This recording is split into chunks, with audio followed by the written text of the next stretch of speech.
Well, we're finally nearing the end, everybody. This is the last presentation for the competition.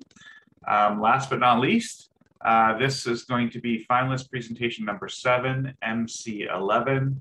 I'd like to invite the team to take it away.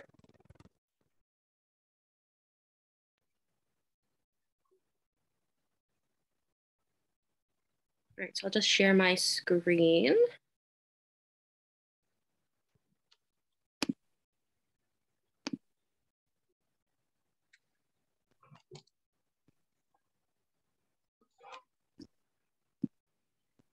Okay, so hello everyone.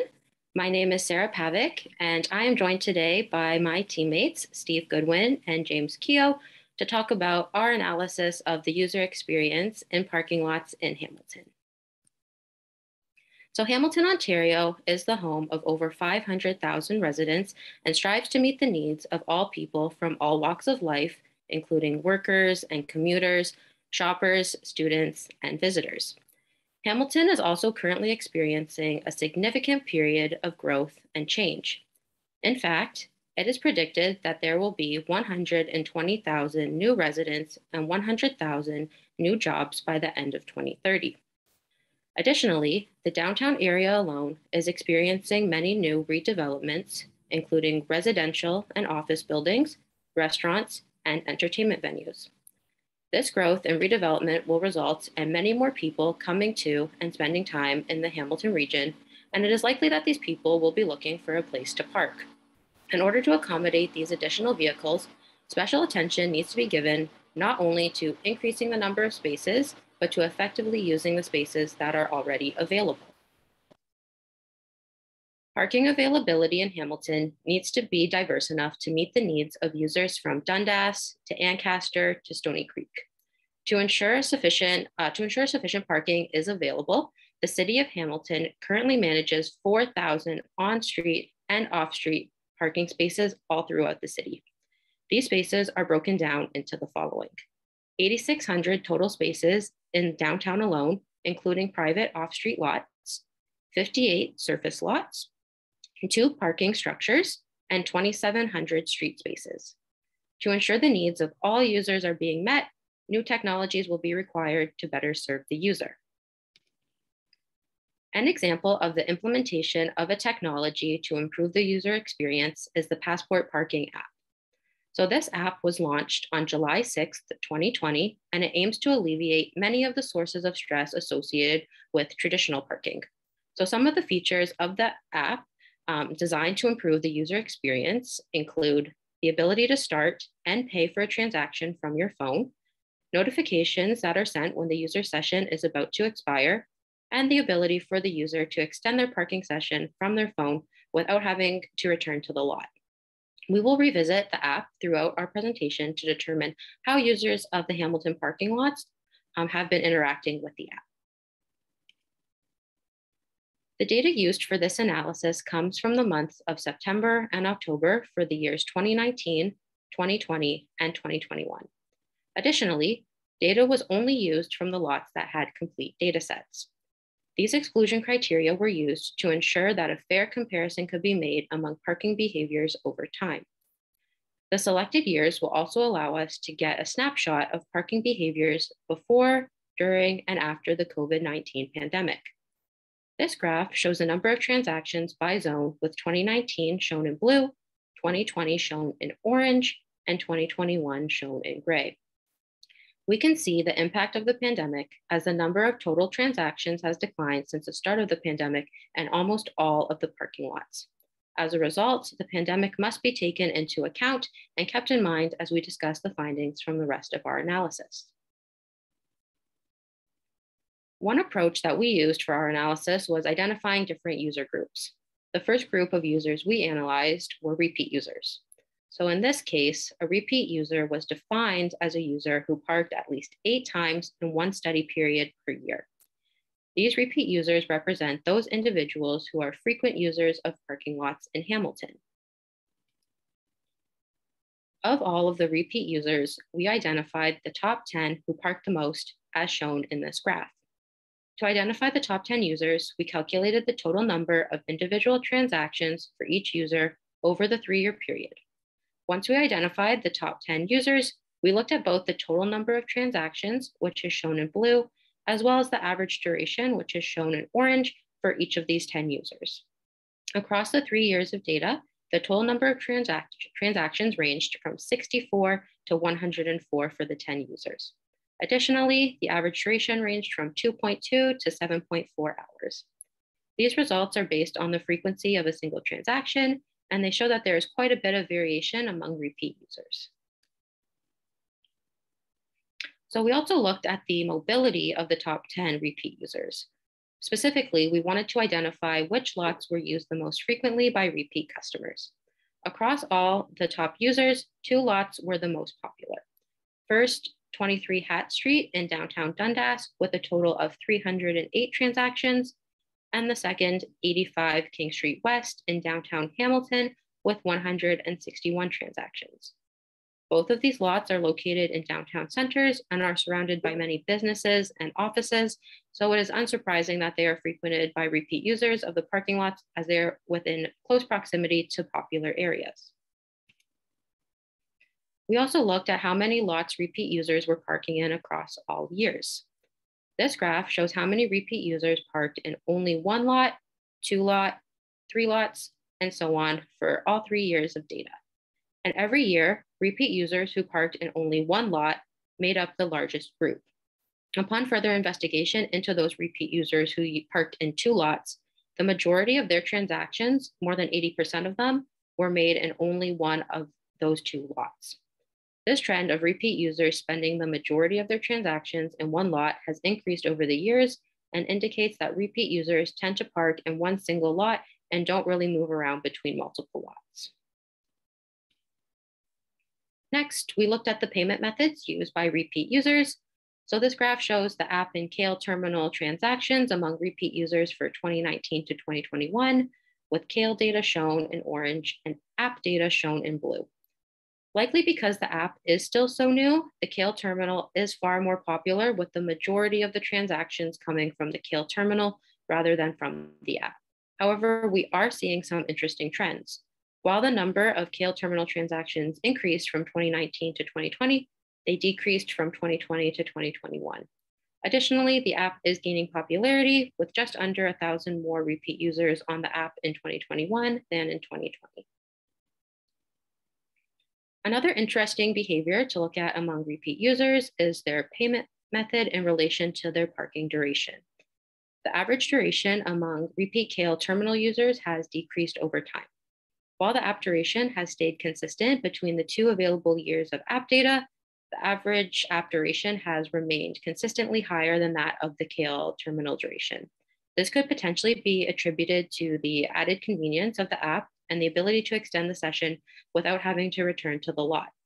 Since more repeat customers are coming to the app and parking for longer durations while on the app, this presents the opportunity to increase marketing of the app to improve user satisfaction. Thank you, Sarah. User groups. After we evaluated users by frequency, we looked at categorizing them by duration. We were hoping to look at the data to identify trends that would allow us to group users accordingly. It was no easy task, but we did manage to divide the data into 4 distinct user groups. They are as follows: short-term, 4-hour shift, 8-hour shift, and long-term. So let's get to know these users just a little bit better. The short-term user group were defined as 0 to less than 2 hours, and these are daily hours as well. I just wanted to point that out. We figured that people in this group are likely going to be shoppers or maybe appointment goers. The 4-hour shift group, 2 hours to 4 hours. This was intended to capture part-time workers, maybe volunteers. The 8-hour shift worker, between 4 and 8 hours. We're looking more towards the full-time workers or a full-time student, those sorts of individuals. Long-term was anything over 8 hours. And this was sort of the toughest to define in that we were trying to think of examples for it. And what we came up with was business owners could be potentially in this group, or maybe commuters where Hamilton isn't the final stop on their journey. Something else that was interesting when we were completing this analysis is that the percentage didn't fluctuate over the 3 years. The user mix, it stayed consistent year to year, even with the impact of the pandemic. So here we're looking at entry times, and we're looking at them across all user groups. So early morning spikes were common across all groups, as was a flattening in the curve towards the afternoon. The long-term group had a shift of its morning spike by 1 hour from 8 a.m. to 9 a.m. But it's the 4-hour shift group. They were the ones that probably saw the most fluctuation over the 3 years. During the pre-COVID time, there were 3 distinct peaks. There was one at 9, one at noon, and one at 6 p.m. Now, 2 years later, the only spike that remains is the 9 a.m. one. All other user groups were fairly consistent over this 3-year period. So now let's talk about how your customers are paying. This goes back to the app and to the Kale data. Although the Kale data still makes up the majority of the transactions, we are seeing some positive trends in the app users. The popularity can be shown by the decrease in Kale from 2020 in the orange to 2021 in the gray. And the user group that saw the largest decrease in Kale transactions was actually the short-term users. And this is something that I found sort of interesting because a short-term user would be somebody who's casual to the area, maybe isn't aware of all the systems that are available. So they'd be looking for a payment method that's easily visible to them. But one thing that sort of came to mind that might have shifted them towards the app is that now after the pandemic, people are much more wary of public surfaces and public spaces. So having the convenience of being able to use the app on their phone is probably something that's very comforting to consumers. Now we wanted to look at how long the customer is staying. So what's interesting about this graph is that we saw the percentage of user group earlier in the presentation. And what we're seeing now is we're sort of seeing the inverse of this. What this is showing us is that the smallest user group actually contributes the most parking hours to the overall parking portfolio. This sort of takes me back to a marketing class where we discussed the 80-20 rule, where 80% of your business comes from 20% of your customer base. So more specifically, the largest customer base here only contributed 48,000 hours per year, whereas the smallest customer base contributed over 100,000. Just to note that the classes in between were much more representative of their percentage of transaction, as well as their impact as far as the hours of parking go.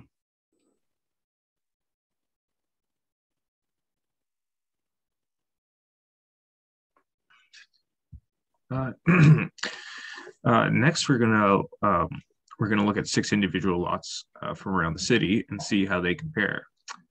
These lots are from Dundas, downtown Hamilton, East End, and the Mountain, so they represent the different parking needs throughout the city. If we look at the usage of these lots for each day of the week, we see that they increase throughout the week, and 3 of them increase throughout the week until they peak going into the weekend, and the other 3 peak midway through the week until they decrease until Saturday. This is because they serve different customers. The 3 that peak at the end of the week are near downtown Dundas, Jackson Square, Center on Barton, which are the largest shopping centers in those areas. So they're attracting shoppers and other leisure customers. The other parking lots are near large employers like the General and St. Joseph's Hospitals, or office buildings in downtown Hamilton, City Hall. So they're attracting mostly people commuting to work. Furthermore, the difference in the people that these lots serve can be shown by the entry times over the day. The lots that serve the commuters all have peaks in the morning between 8 and 9 a.m. when a typical shift would start, while the 3 parking lots associated with the shopping centers all peak around midday and into the afternoon. The 3 lots associated with the shoppers also have a high proportion of short-term and 4-hour parking group customers, while the 3 lots that serve commuters still have a large amount of short-term parkers. They also have a much larger proportion of long-term parkers. Our recommendations are as follows.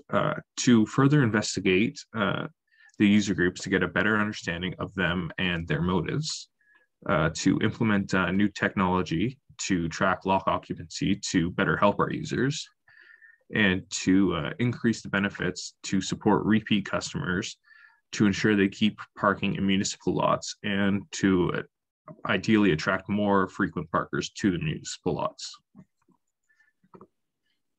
In conclusion, repeat users tend to park in downtown areas, and they like to stick to a single lot as much as possible.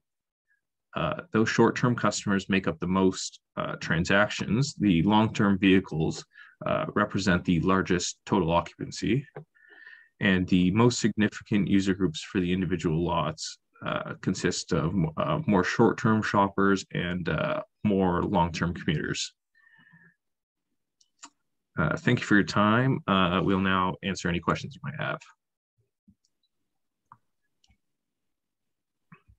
Great. Thanks for your presentation, Group MC11.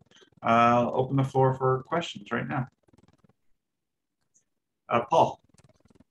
Yeah, so I'll just start with saying I really enjoyed your guys' presentation. I did like how you kind of broke it out into 3 distinct sections, and they definitely felt unique in their own sense, but also kind of tied into the overall presentation that you were doing. So I thought that was really great. One suggestion I did have, if you want to flip back to your parking behaviors graph, I think it was a line graph with about 5 or 6 different, yeah. So like this one, for example, and even that one, you might want to look at doing some relative measures here instead of like an absolute, just because what's kind of getting lost in this data here is the actual trends within the lots themselves, because you have the larger lots are going to have higher counts of vehicles. They're going to have, more vehicles coming in. But if you bring it down to like maybe like percentage of total or something like that, you'd be able to get a little bit more insight into how the different lots behave in terms of like days of the week or when stuff's coming in. But overall, I think everything was pretty good. I did have one question for you, just to kind of on your recommendations. You said the next step would be to kind of dive deeper into those user groups a little bit. Like maybe top of your head, or maybe you guys have discussed this already, but like what would be something, you'd be curious to look into? Maybe if you had some extra data sets, if you had more time, what would be something you would look into in those user groups?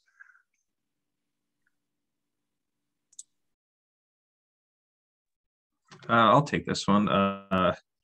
We'd like to like understand we'd like to dug deeper into like more specific lots to see like, are they attracting more shorter term or more longer term, and then try to like understand them more. Like, is it more for like the shopping? Is it more for the like even